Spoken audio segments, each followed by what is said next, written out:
menyusuri kota tua dan kali Angke, mengais sisa-sisa potongan sejarah yang berserakan, mewarnai eksplorasi kami kali ini.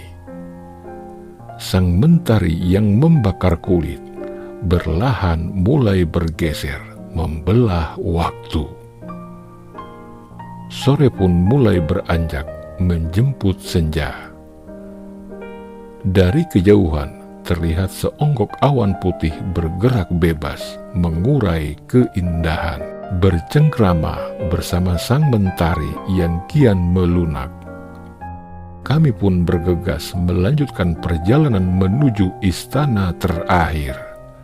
Sang tokoh pendiri Jakarta bersemayam. Lukisan indah sang mentari terlihat masih menyisakan sepenggal cahaya kekuningan, terbalut sutra tipis. Mahakarya terindah ini berpadu menyelimuti, menyentuh rumah-rumah wakil sucinya. Terasa begitu tenang, damai dalam dimensi gaib yang tak terukur. Goresan warna sejarah panjang Jayakarta selalu hadir menemani namanya, terukir dalam doa penuh makna. Terbingkai dalam cakrawala semangat juang yang tak pernah pudar. Sang wali pun tersenyum tenang tanpa tersentuh pengemis berkah. Dia bersembunyi di tempat terang, di balik gaung nama besar sang pangeran. Pangeran di balik pangeran.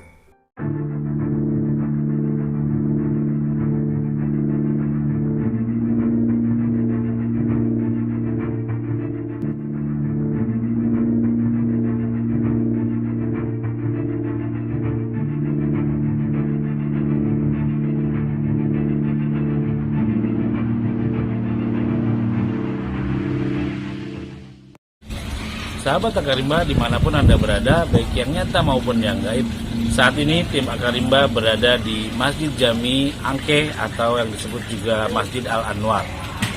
Dan di sini konon katanya ada makam keramat Pangeran Tubagus Angke. Seperti apa penelusurannya? Ikuti kami terus. Selamat menyaksikan. Assalamualaikum warahmatullahi wabarakatuh. Sahabat Akarimba dimanapun Anda berada, baik yang nyata maupun yang gaib. Pada eksplorasi kali ini, kami ingin mengajak Anda kembali bernostalgia, mengenang seorang tokoh yang namanya begitu erat kaitannya dengan sejarah Jakarta. Dia adalah bangsawan sekaligus waliullah. Dia Adipati Jayakarta kedua, penerus Fatahillah yang disebut juga Regent of Jakarta. Keberadaannya hingga kini masih menjadi misteri. Tim Akarimba mencoba menguak tabirnya. Jika nanti apa yang kami kisahkan benar, tentunya datangnya dari Allah. Namun jika salah, tentunya dari kami, tim Akarimba. Dikisahkan pasca perjanjian damai Cirebon dengan kerajaan Pajajaran pada tahun 1530 dan setelah Kesultanan Banten berdiri pada tahun 1552, maka wilayah antara Sungai Angke dan Sungai Cipunegara dibagi dua. Menurut cerita sejarah Banten, pada abad ke-15, Sunan Gunung Jati membagi wilayah antara Sungai Angke dan Sungai Cipunegara menjadi dua bagian, dengan Sungai Citarum sebagai pembatasnya.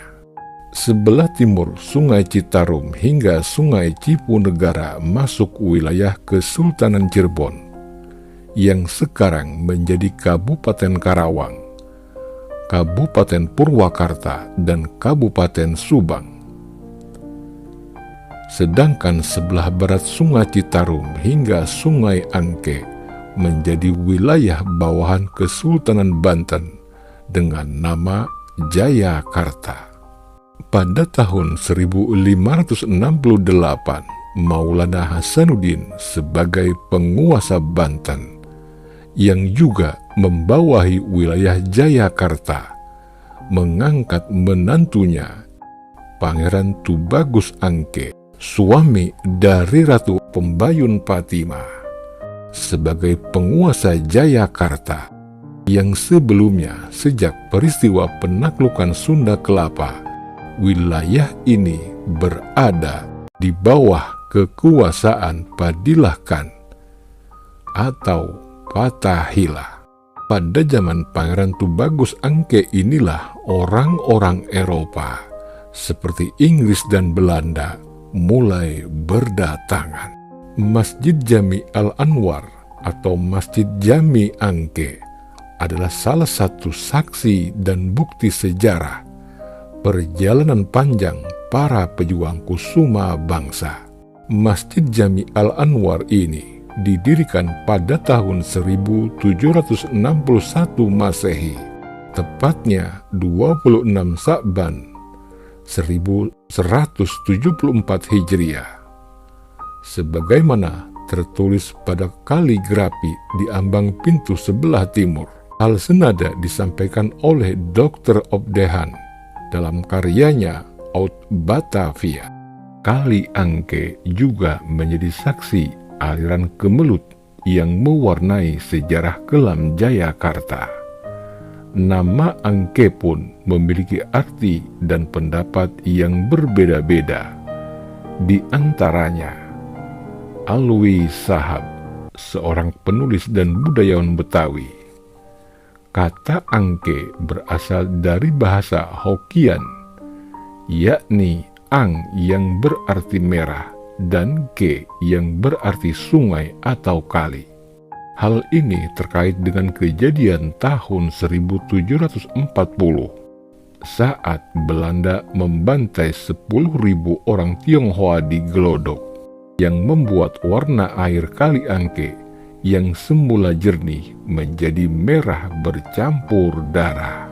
Namun menurut budayawan Betawi Ridwan Saidi, kata Angke berasal dari bahasa Sangsekerta, Angke yang berarti kali yang dalam. Rahmat Ruhyat mengatakan bahwa nama Angke berasal dari Pangeran Tubagus Angke, penguasa Jayakarta.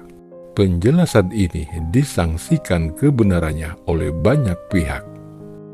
Pasalnya, pada abad ke-15, yakni naskah Bujangga Manik, nama Angke itu sudah muncul jauh sebelum keberadaan Pangeran Angke di Jakarta. Dikisahkan dalam catatan perjalanan itu bahwa Bujangga Manik melakukan perjalanan dari Pemalang ke Kalapa dengan menggunakan perahu. Ubadayung orang Tanjung, nu nimba orang Kalapa, nu bobosek orang Angke. Artinya, yang mendayung orang Tanjung, yang menimba orang Kalapa, dan yang menggayu orang Angke. Maka pendapat di atas tadi gugur dengan sendirinya. Lalu, di manakah makam sang tokoh besar ini berada? Menurut jejak gaib yang terlihat dan terbaca, disinilah bersemayam tokoh besar pendiri Jakarta ini. Beliau adalah Pangeran Kawis Adi Marta, sang Pangeran Jayakarta kedua, yang lebih dikenal dengan panggilan Tubagus Angke, dan Ibu Ratu Pembayun Patimah, anak keenam dari Sultan Maulana Hasanuddin. Tepat berada di belakang Pangeran Sarip Hamid bin Sultan Sarip Abdurrahman Al-Qadri, Pangeran Tubagus Angke telah mencapai sholatul ilminya, menguasai 2 lautan ilmu, lautan ilmu lahir dan lautan ilmu batin, lautan kesadaran eksternal dan lautan kesadaran internal, mencapai puncak kehampaan diri dan menemukan hakikat hidup yang sebenarnya, mencapai pencerahan diri, bersatu dengan cahaya Tuhan, pencipta alam semesta. Ia mampu menembus alam indrawi menuju alam maknawi. Ia mampu menghalau, menghadang gelombang samudra biru yang menenggelamkan Istana Kebebasan, Jakarta. Demikian secuil kisah Pangeran Tubagus Angke. Semoga bermanfaat dan menghibur Anda semua. Mohon maaf lahir dan batin bila ada kesalahan dalam ucapan. Dan terima kasih telah menyaksikan tayangan ini. Bantulah kami dengan cara subscribe, like, dan komen pada channel kami, agar kami tetap semangat berkarya menciptakan titik-titik berikut menuju wujud alif sempurna, lahir batin. Bagi sahabat Akarimba yang memiliki pendapat berbeda dan ingin memperbaiki, meluruskan sejarah ini, mohon kiranya berkenan meluangkan sedikit waktu menyampaikan pendapat dan sarannya pada kolom yang tersedia. Syekh Ibnu Attahillah dari Abul Abbas Al-Mursi, sang guru, pernah berkata, mengenal wali Allah lebih sulit daripada mengenal Allah. Allah dapat dikenali dengan kesempurnaan dan keindahannya. Tetapi kapan kau bisa mengenali tanda-tanda kewalian?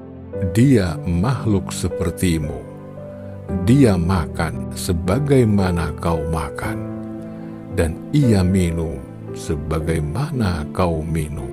Di sisi lain, kitab Lataiful Minan, Syekh Ibnu Attahillah berkata, jika Allah menghendaki kenal dengan salah satu walinya, Allah meliput unsur manusianya di matamu dan memperlihatkan keistimewaannya. Mbah Jagat Nurjati mengatakan, orang lain tahu bahwa dia seorang wali, tapi dia sendiri tidak tahu bahwa dia seorang wali. Dia tahu bahwa dia seorang wali, tapi orang lain tidak tahu bahwa dia seorang wali. Orang lain tahu bahwa dia seorang wali, dan dia pun tahu bahwa dia seorang wali. Allahu a'lam bishawab. Salam cinta leluhur Nusantara. Wabillahi taufik wal hidayah, warido wa inayah. Wassalamualaikum warahmatullahi wabarakatuh.